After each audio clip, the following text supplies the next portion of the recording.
Good morning and welcome to Good Morning KU Sports. My name is William and we can't wait to share our show with you this week. We'll start with Isabel, who will be giving us a review of all things NBA. Next, we'll head over to Luke and Katie, who will give us a recap of the World Series, including more information about this year's world champions, the Texas Rangers. We won't have NFL Pick'em today, but we'll be back again next week with the segment.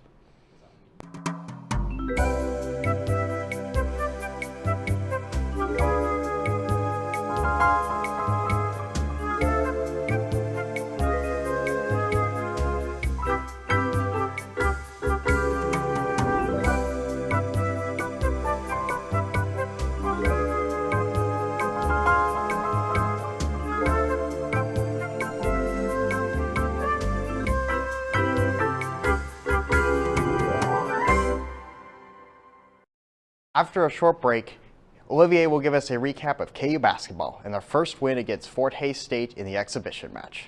We will then go to Cole, who will talk about all things NIL, or name, image, and likeness, in regards to college athletes. Ryan will be next with a KU hockey HFC interview, and the following will be Sam with the weather. Isabel, what's happening with the NBA? Thanks, William. The NBA is back in full swing with the Nuggets lifting their first championship banner in Denver 2 weeks ago. There's new faces in the league, old faces with new teams, but more importantly, the in-season tournament debuts tonight for the first time ever. This tournament just adds so much more basketball play into the first month of the season. All 30 teams are put into groups based on their win-loss records last season. And with having it set up in a knockout system with the games counting towards the regular season, it's going to show who's the best out of the gate. Through the entire month of November, Tuesdays and Fridays will have in-season tournament play with the championship in December. The best part about this tournament is the brand new courts the teams are getting, bring a new look into the league. History is being made in front of our eyes, and what happens tonight could affect the future of the entire league. The first night will have the Cavs versus Pacers, Knicks versus Bucks, Wizards versus Heat, Net versus Bulls, Warriors versus Thunders, and the Nuggets versus Mavericks. The following Friday is when the rest of the teams not mentioned will play. After that, when teams start to get eliminated, is when the tournament will go every Tuesday and Friday for the remainder of the month. If I could sit here all day and talk about each one of these teams playing tonight, I would. But since I don't have all day, let's start with the reigning NBA championships, the Denver Nuggets.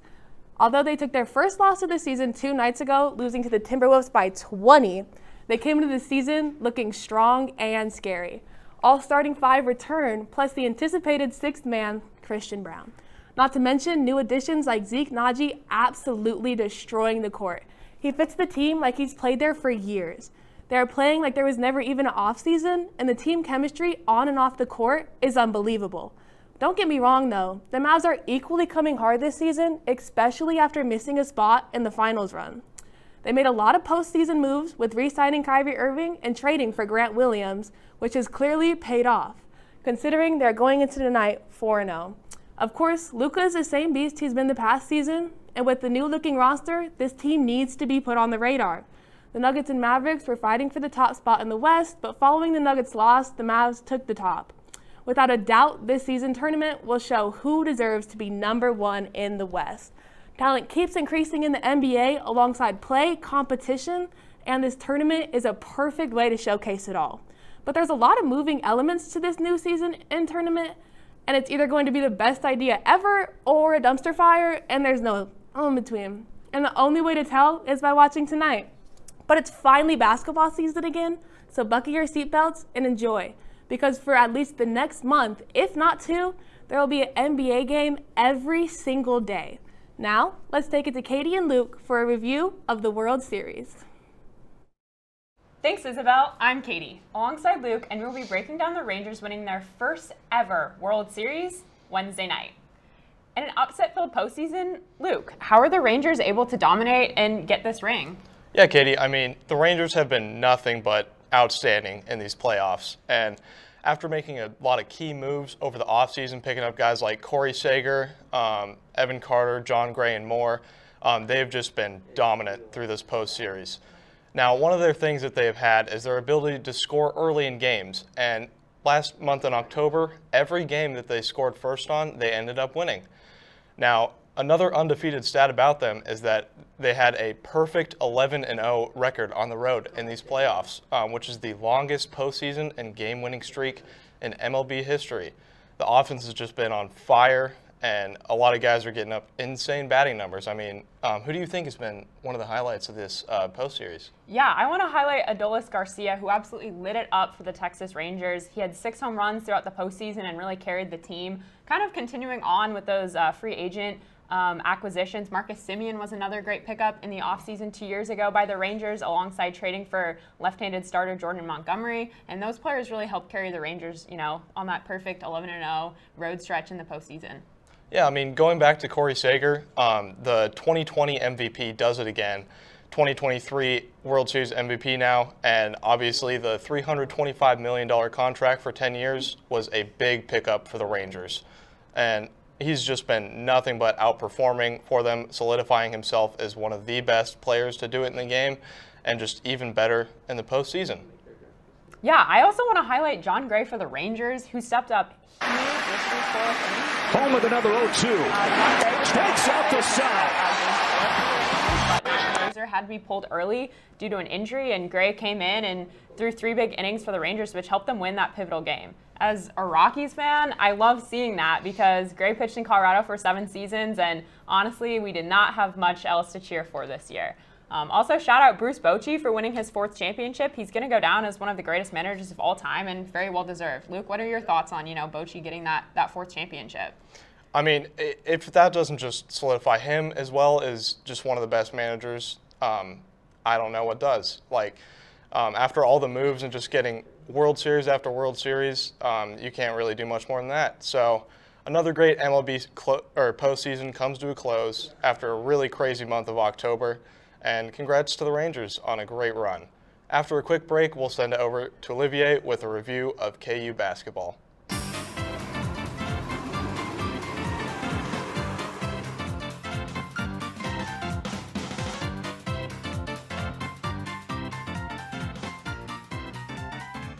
Missed the bus again? Yeah. You should download My Bus Lawrence. You can see when buses are arriving here, and you can also see where the buses are in Lawrence. Wow. Okay. Download the My Bus Lawrence app today. Welcome back from the break. I'm Olivier. With college basketball tipping off this week, KU fans have a lot to be excited about. The Jayhawks entered the season ranked number 1 in the AP poll. The Jayhawks proved they are ready to go as they beat Fort Hays State in an exhibition game at Allen Fieldhouse on Wednesday, beating them 73-55. This team will look a lot different from last year, despite returning 3 starters, forwards Kevin McCullough and KJ Adams, and point guard DeJuan Harris. The team added star center Hunter Dickinson in the transfer portal, along with senior guard Nick Timberlake. Freshmen Elmarco Jackson, Johnny Furphy, and Jamari McDowell will also play big minutes. On offense this year, expect most plays to run through Hunter Dickinson.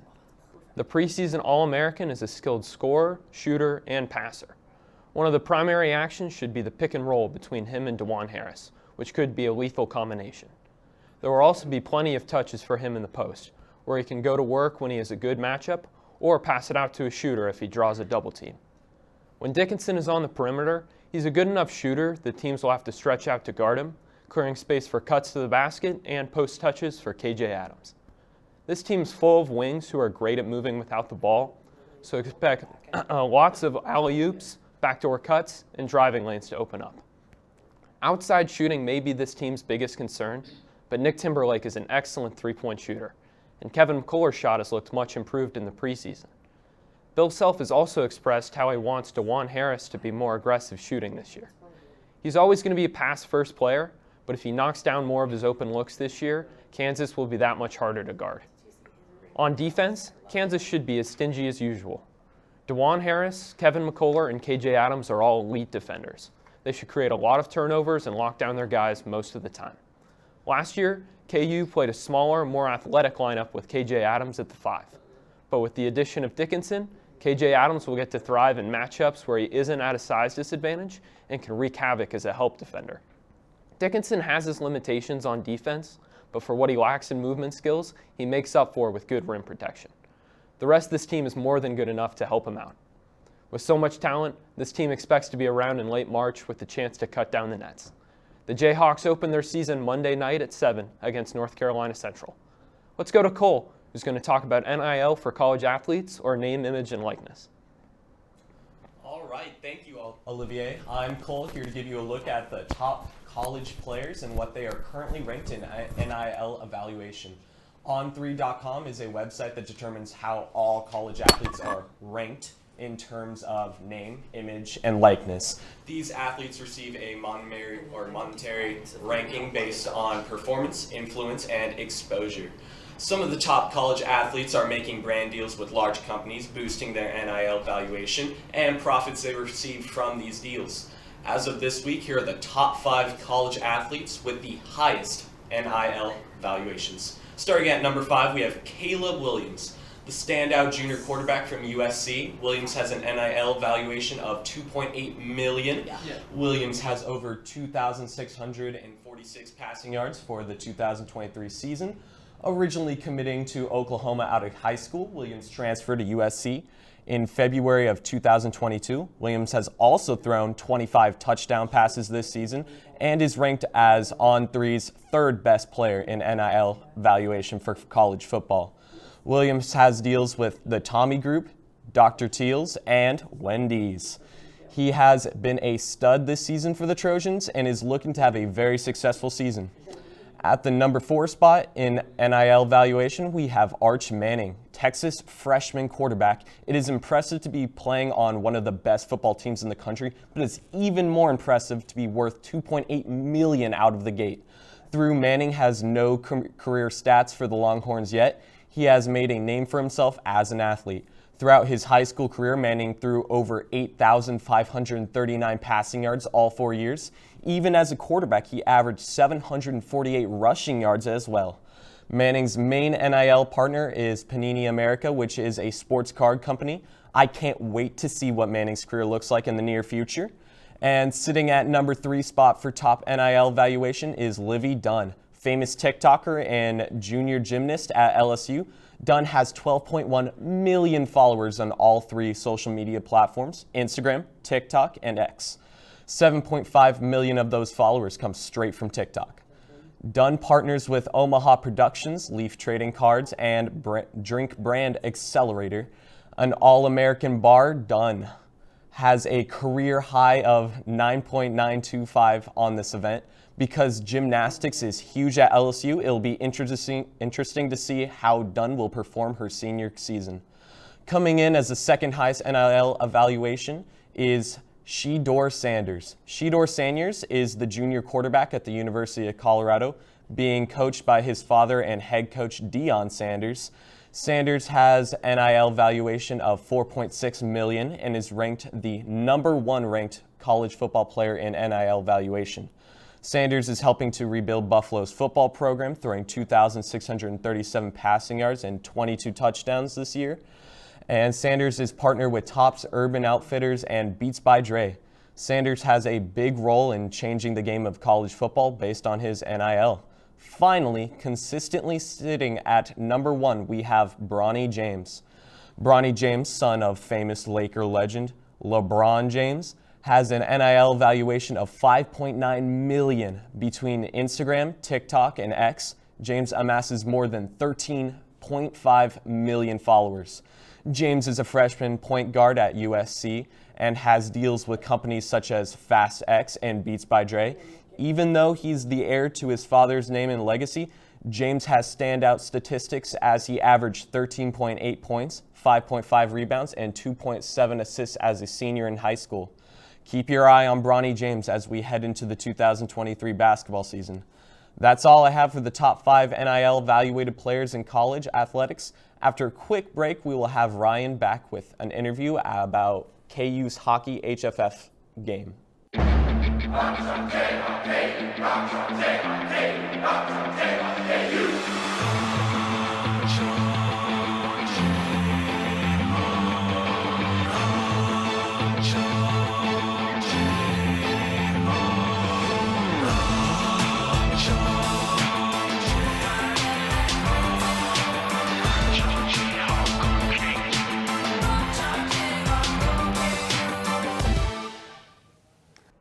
Welcome back from break. Here with Gabe Daniel, Director of Broadcasting and Play-by-Play Announcer for KU Club Hockey. Gabe, how are we doing today? Doing good. Thanks for having me on. Yeah, for sure. So talk about the Hockey Fights Cancer game with KU Club Hockey. Tell me what that's all about, Gabe. So Hockey Fights Cancer is just a month-long campaign. It goes all throughout November, and all proceeds raised go to the American Cancer Society. So none of it goes back to the hockey club. Okay. It's just donated, like in the name of KU Hockey, to the American Cancer Society. And this goes on for the whole month of November, I understand? Yes. It started Wednesday, November 1st, with a percentage night at Jefferson's, and then the link went active for donations to be made, and then from that, it'll continue on with various events and tabling around campus. Awesome. And now I understand there's a game around this too. Can you tell us more about the specifics about the game? Yeah, so the specifics about the game is played at Cable Dahmer Arena on the bowl side.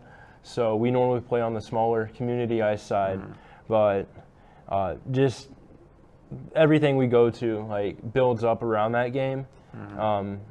Everyone puts up the I Fight For signs around the bench, and then there's special videos and a tribute and a puck drop, just all in honor of cancer and the impact it's had on people. And we try to sort of make that more positive by raising a lot of awareness and money for it.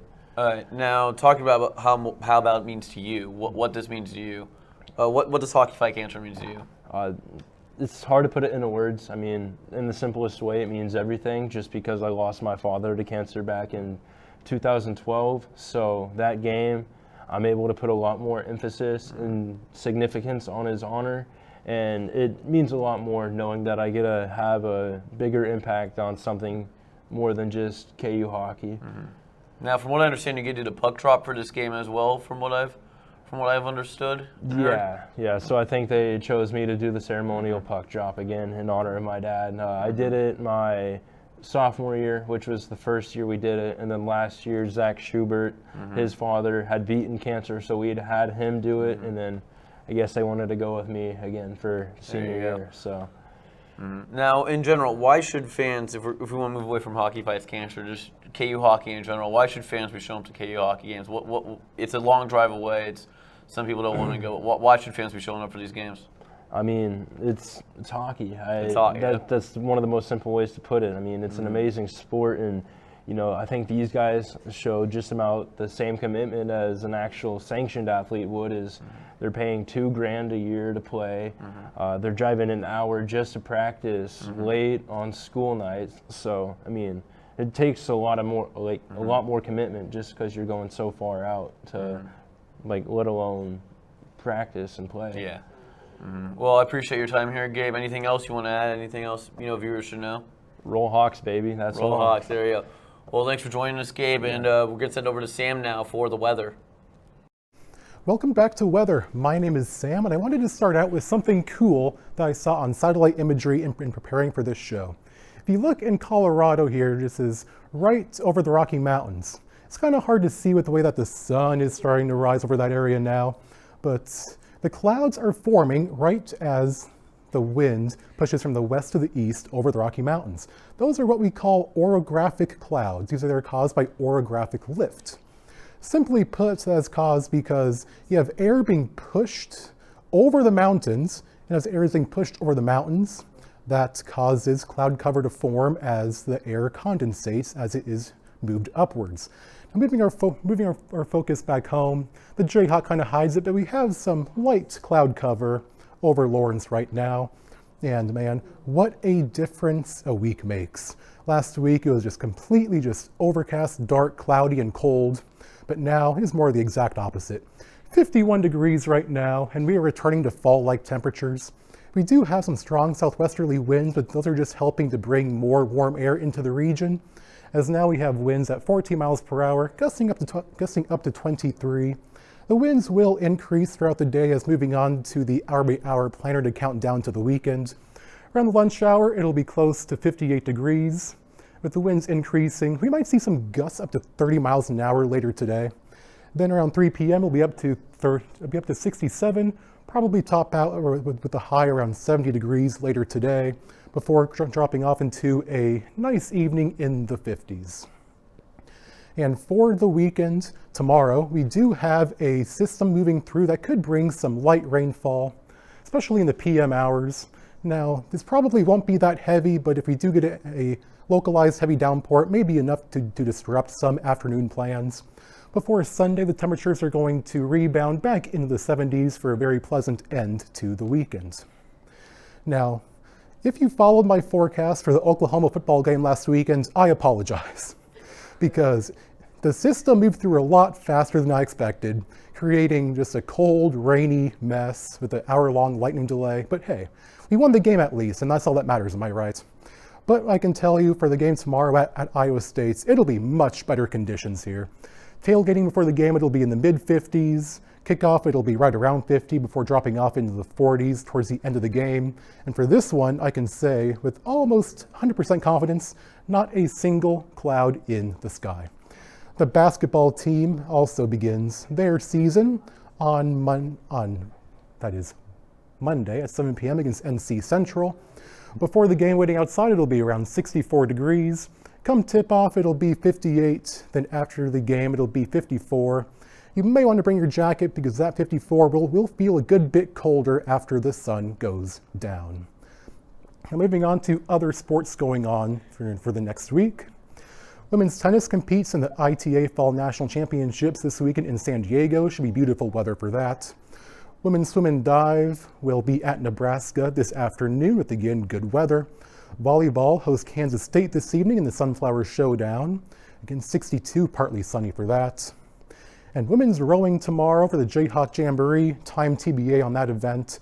And we may have some showers during that, depending on what time that the event starts. Same goes for the volleyball game against K-State tomorrow as well for game 2 of that series. Chance of showers then as well, but it's inside, so it shouldn't be that much of a factor. And then the women's basketball team begins their season on Wednesday against Northwestern State, and they'll have temperatures in the 50s for that one. Now moving on to the 7-day forecast. Again, tomorrow, chance of PM showers. Shouldn't be anything too bad, but localized heavy downpours could impact some plans. Remember to set your clocks back an hour before you go to bed Saturday night for daylight savings, as we'll be back to those days where it gets dark at 5 p.m. I mean, I know we all love those. And temperatures will top out on Tuesday at 75 degrees before dropping back down into the 60s to end the week. That's all for weather. Over to you, Will. Thanks for tuning in to this episode of Good Morning KU Sports. We'll be back again next week with some more content for you. Stay tuned to Playmakers at noon. See you next week, and rock chalk.